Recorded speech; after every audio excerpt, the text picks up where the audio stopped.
Okay, so Hashem Na'aseh v'Natzliach. This is probably the last segment of the Halachot of Shabbat, and whatever we can cover. If I remember correctly, the last thing that we discussed, Shalom, the last thing that we discussed was about the candles of Havdala. And we said when you're making Havdala,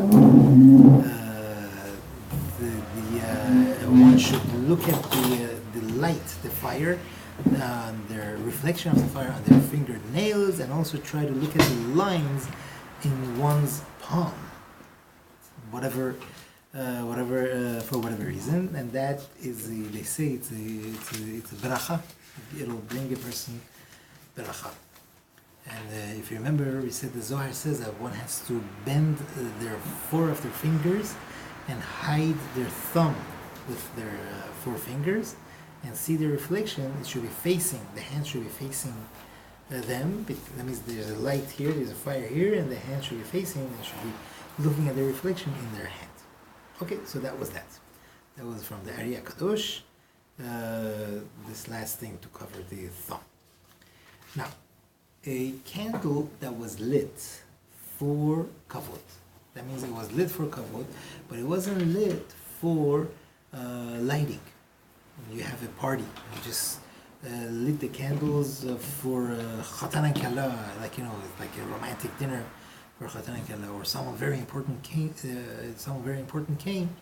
and they lit candles in their honor. It wasn't lit for lighting. Baruch Hashem, they have lighting. They just lit these candles for that. You cannot make Havdala using that light. Or if someone lit a candle for Ilu Neshama, one of these Neshama candles, that's also it's for kavod, for people that passed away. And again, that is not for lighting, and you cannot make a beracha of Havdala on that, because it wasn't lit for the purpose of lighting. One who is blind also cannot make the beracha of Borei Ha'esh, because the halacha is that you have to directly be able to see the flame in order to make a beracha. If one doesn't see the flame, doesn't make a beracha. It's different than lighting Shabbat candles. That's for Shalom Bayit, that's for bringing lighting to the house. Way different. Here, you need to, as sheyeotu leoro, Kimar says, and therefore one has to be able to see the flame. Now, a candle that was used for a melacha on Shabbat, that means prohibited melacha on Shabbat, that means a Jew turned the candle on Shabbat, cannot be used for Havdala. Okay? Even if, let's say, a goy lit it for the Jew. If he did it, then it was done by avera. It was done improperly. It was prohibited. Therefore, we cannot make a beracha on such candle, right? But if they lit the candle, not for avera, chas v'shalom, there is a chole sheyesh bo sakana, someone who's dangerously ill, and they have to light a candle for him, and they lit the candle, so they want to make havdala on that candle. That's fine. One could use it because there was no avera, and therefore one could do it. If a person made a beracha on such candle that it was lit be'avera on Shabbat, then he is not Yosef Havdala. He has to redo the whole Havdala, right? Not just Borei Ha'esh. It's not Yosef. He has to do it again. Also, we do not make a Borei Ha'esh on electricity, right? Fluorescent for sure. It's not really fire. It's just gases burning. But even an incandescent light, right? That the poskim say that first of all it says that ner ba'ashashit. That means if you have a flame inside a glass container, being that you're not looking at the flame is not out, so that cannot be used for Havdala. Okay, ner ba'ashashit, a candle which is in a glass container, cannot be used for Havdala. So that's the number one problem with the lamp, that if you take away the lamp, there is no fire. So you don't have a candle. it's non-existent. Also, others say that it's not really a flame; it's just a burning metal that becomes so hot and it gives off light. So, for a variety of reasons, we cannot use a lamp for Havdala. There were some Chachamim, like Rabbi Tzio Meir Chai Uziel, and some others, this is going back around 70, 80, 90, more, 90, 100 years ago, that they actually made Havdalah on lamps.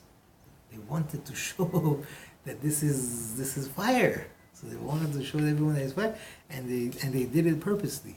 And others argue with them and say, listen, this is not true, it's fire, but you can't use it for Havdalah. So nowadays, there's no one that would argue that you cannot make Havdalah on a thing. What about glasses?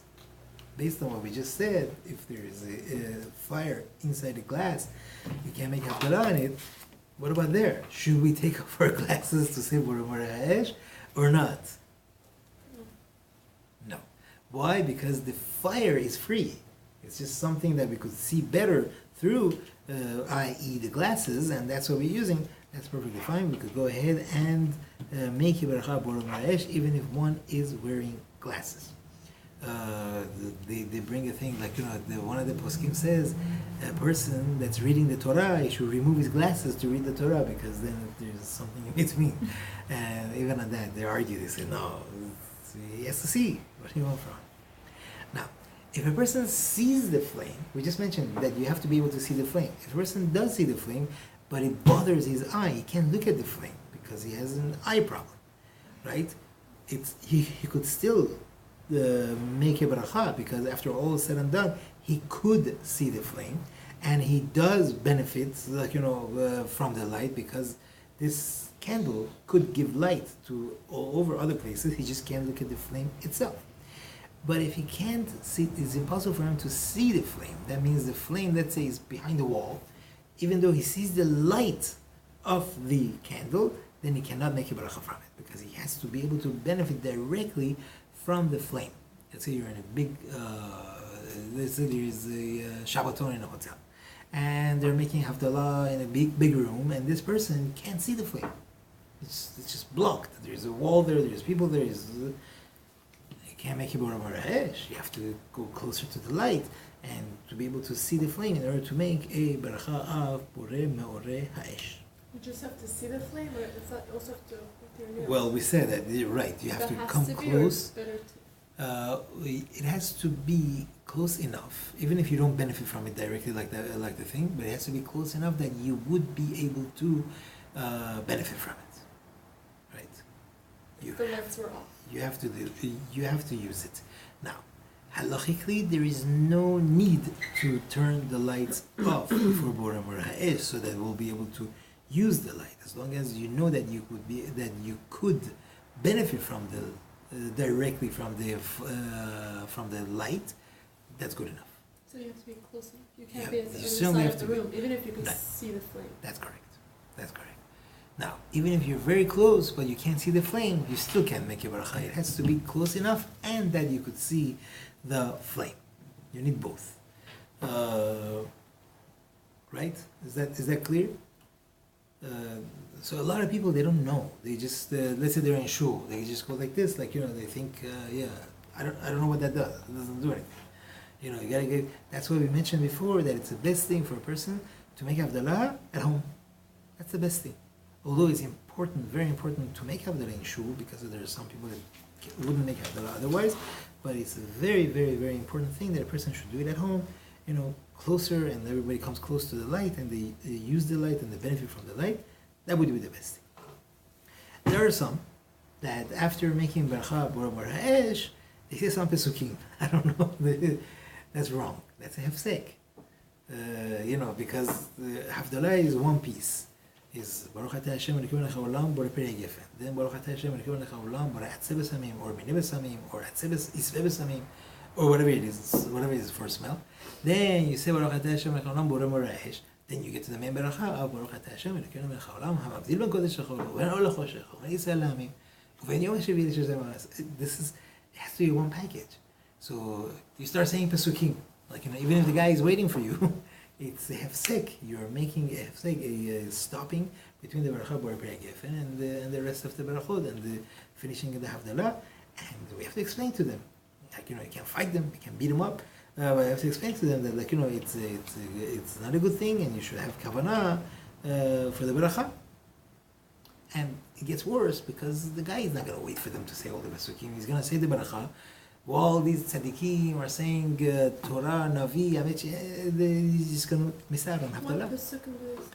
Not sure. I'm not sure really. I tried to listen a few times, but because I'm usually in shul when they're making Havdalah, I tried to listen. I couldn't figure it out. Some of them, they say Shavua Tov, they think Borei Ha'esh is the end of Havdalah. The rest of it, they're like telling each other goodbye and they're leaving. They miss out.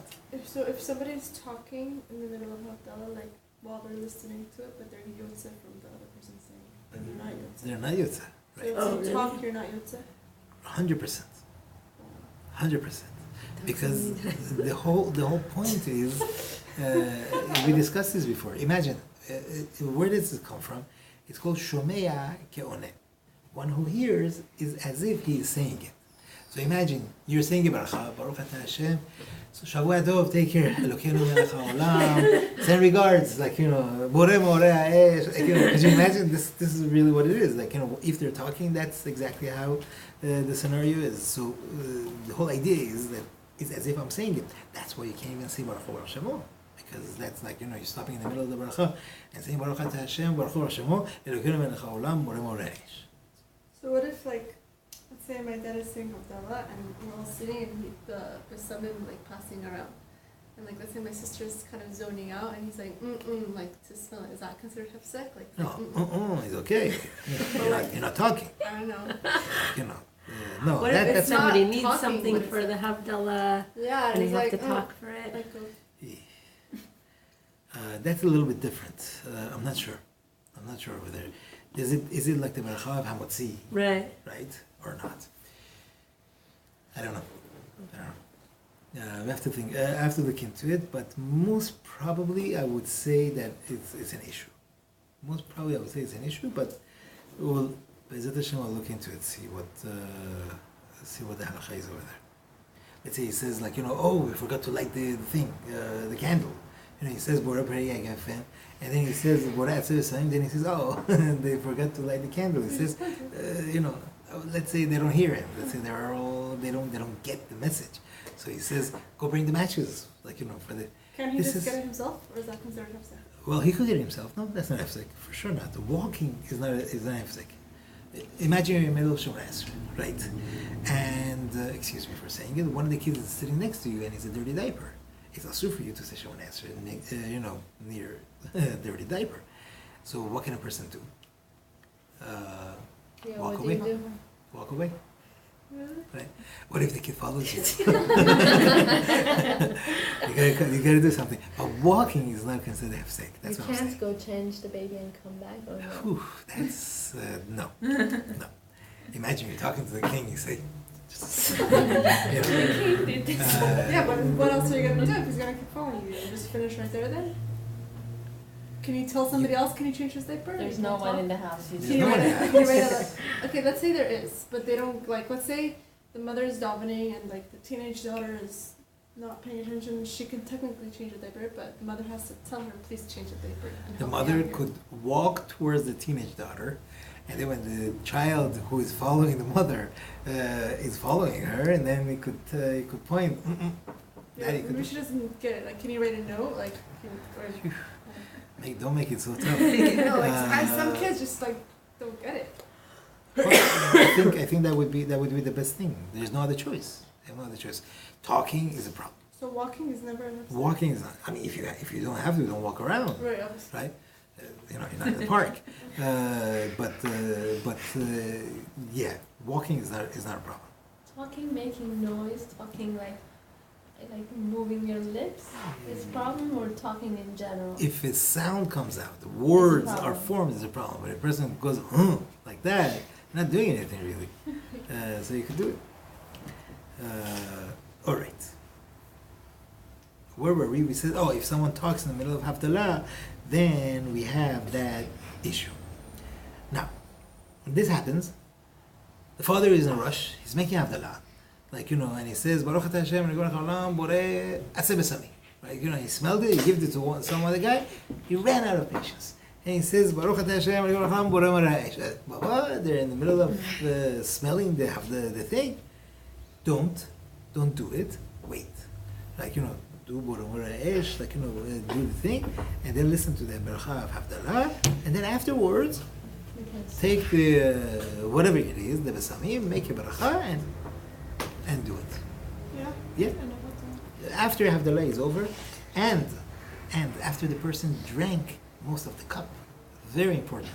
We cannot talk until the Mavdil, the person that's making Havdala, drank most of the cup. So if we hear it at the time, if we smell it at the time that he's saying Havdala, we don't need to say the bracha. We just answer Amen. Yeah, that's it. You answer Amen, you smell it. But Done. if he said it and we didn't have time to smell it and he goes to the next thing, then don't smell it. Right, correct. Wait and have hana'ah, have benefit from the light with him together. You should wait, just to be fair. What if he doesn't wait for the light either? You just do everything at the end? Move on. Yeah, for sure. You could make it Borei Mara'esh and first Aseh B'Samim and then Borei Mara'esh afterward, no problem. What if you put out the candle? He was so much in a rush, then you need to relight the candle. It happens. I don't know. Sometimes people don't have patience. So if he doesn't wait for the person doesn't wait, after he's done, we say Aseh B'Samim again, and then correct. And Borei Mara'esh as well. If you miss that too, no problem. Okay. Do we say Amen after each of these brachot? Yes, just at the 100%. End? For each bracha we say Each bracha deserves your Amen.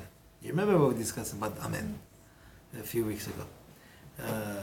Okay.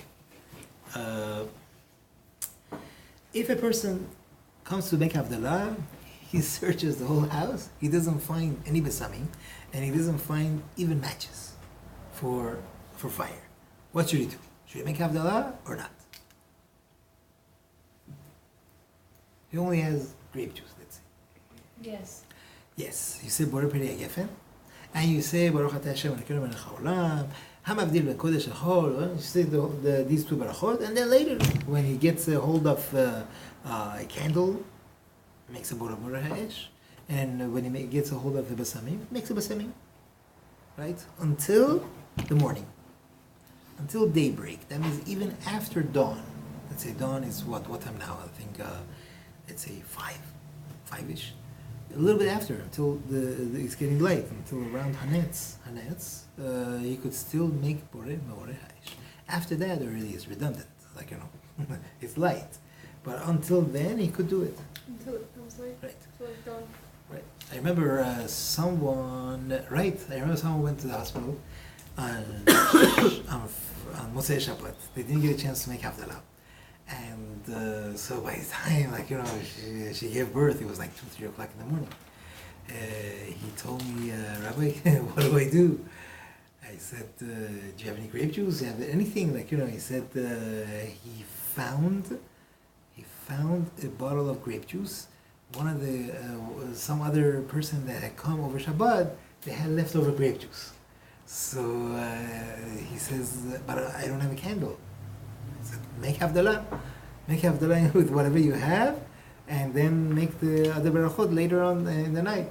So Baruch Hashem, he made Havdala, and then later on, I don't know how he got a hold of it. Oh, he went outside. Someone was smoking. Yes, he got matches. That's what happened, right? That's what he did.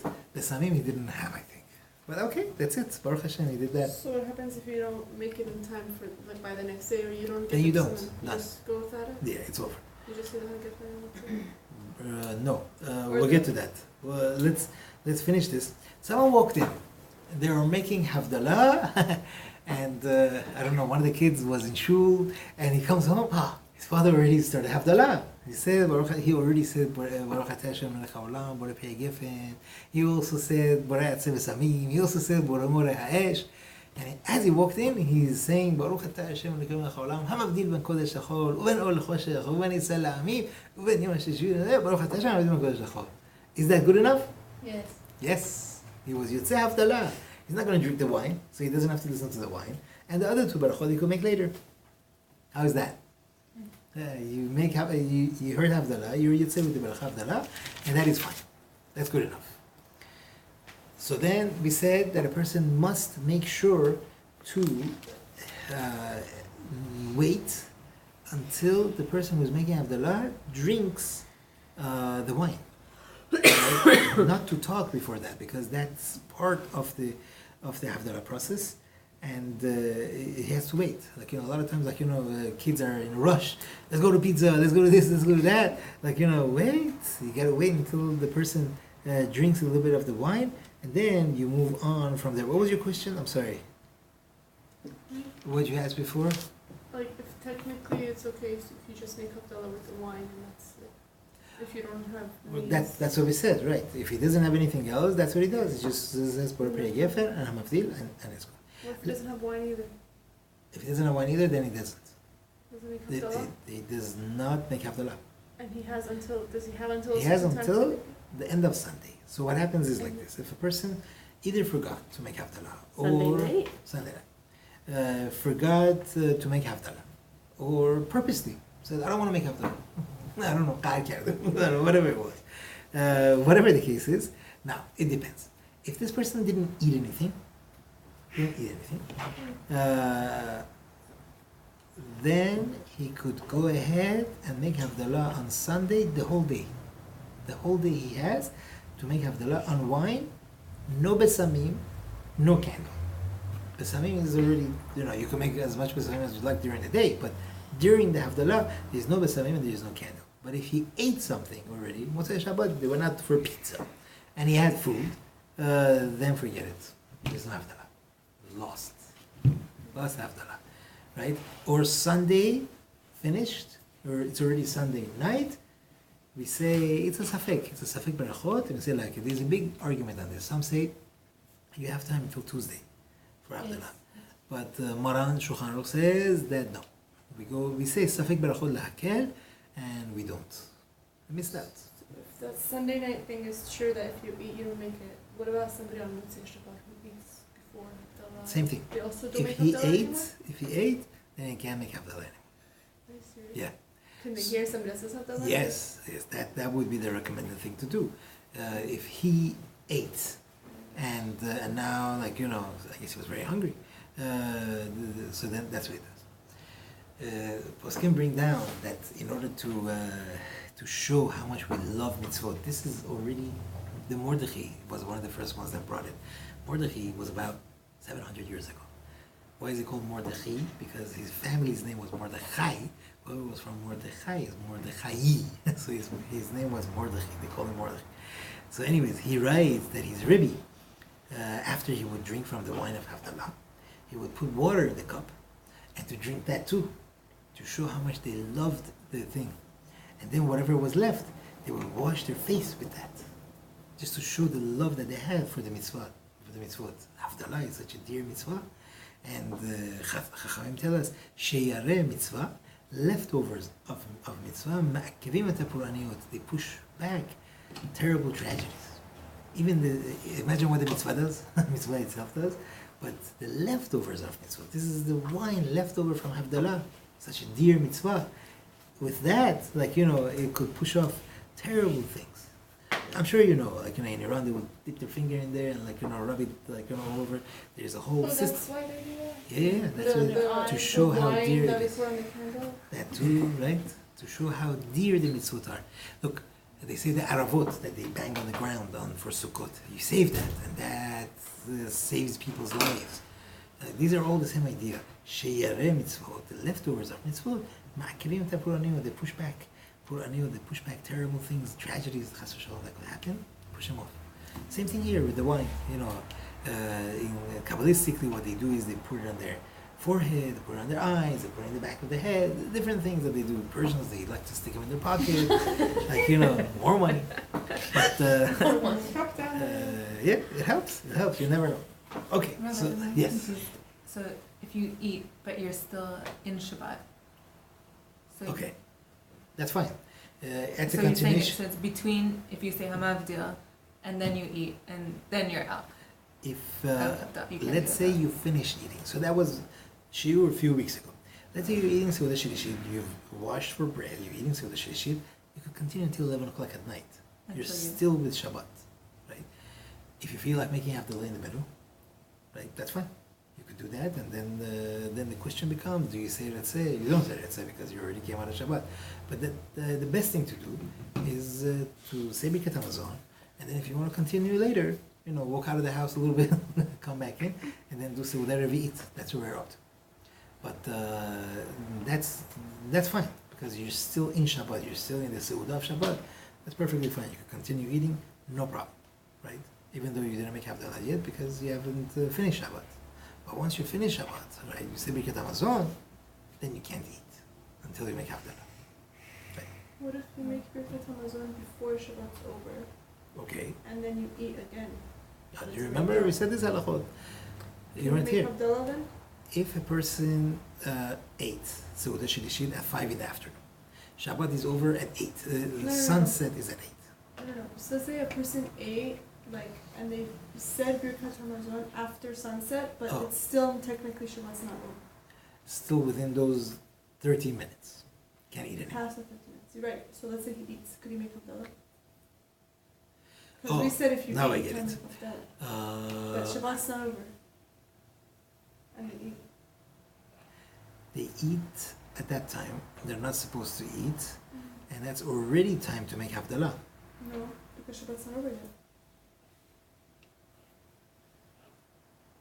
Past the 13 minutes, after the 13 minutes, Once the 13 still... minutes pass, he could make Havdalah.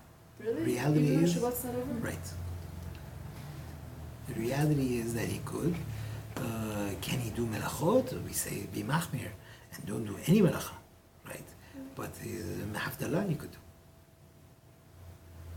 I think. So, but what if he eats? So then he If he eats... So he can't make Havdalah then?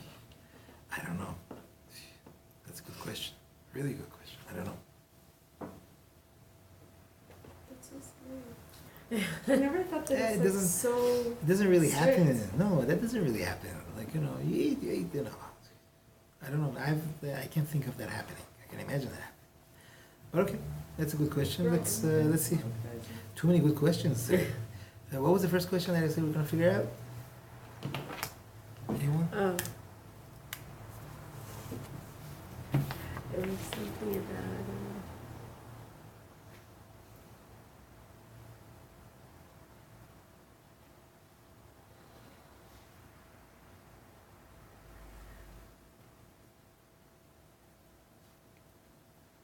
I forget.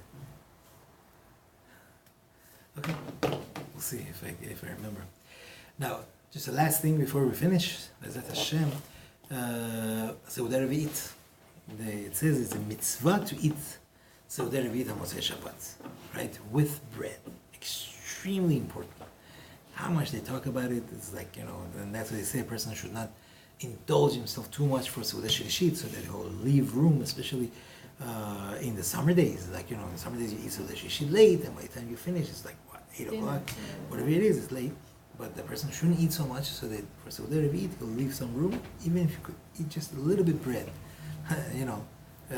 That's very important. If a person could do it, that would be perfect. It's called Seudah Melaveh Malka, that you're seeing the queen off. It's for the honor of Shabbat. It's part of the honor of Shabbat.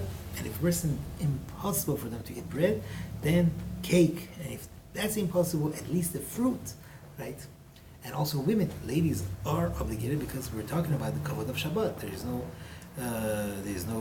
no difference over here when it comes to kavod of Shabbat.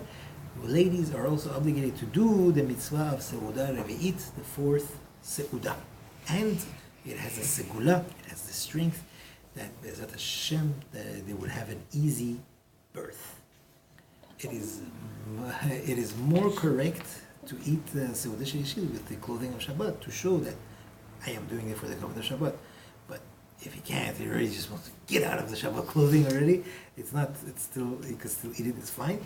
And a person should have kavanah when they're eating Seudah Revi'it, that I want to leave beracha through this Seudah for the rest of the week. The Rav Chida writes, this is also from the Rav Chida, he says, that this will bring beracha for all the Seudot of during the week. Rav Chida writes that if a person could make something new.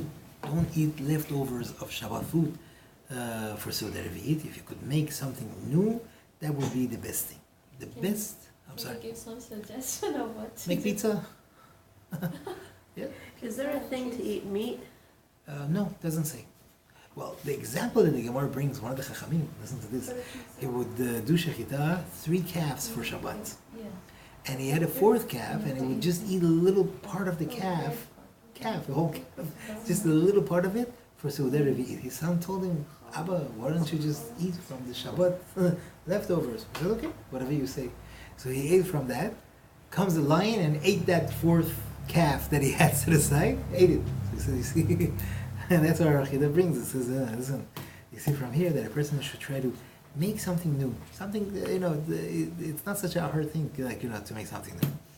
I was somewhere, they brought the barbecue out. Woo, they made a big deal. And I don't know how they had room, but okay, that's what they had. The most correct time to eat Seudah Shliashit is closer to Shabbat, as much as closer to Shabbat, because then it shows that you're seeing Shabbat off. But, if you can't, the person is like stuffed from Shabbat, then you could, up to Chatzot, up to midnight.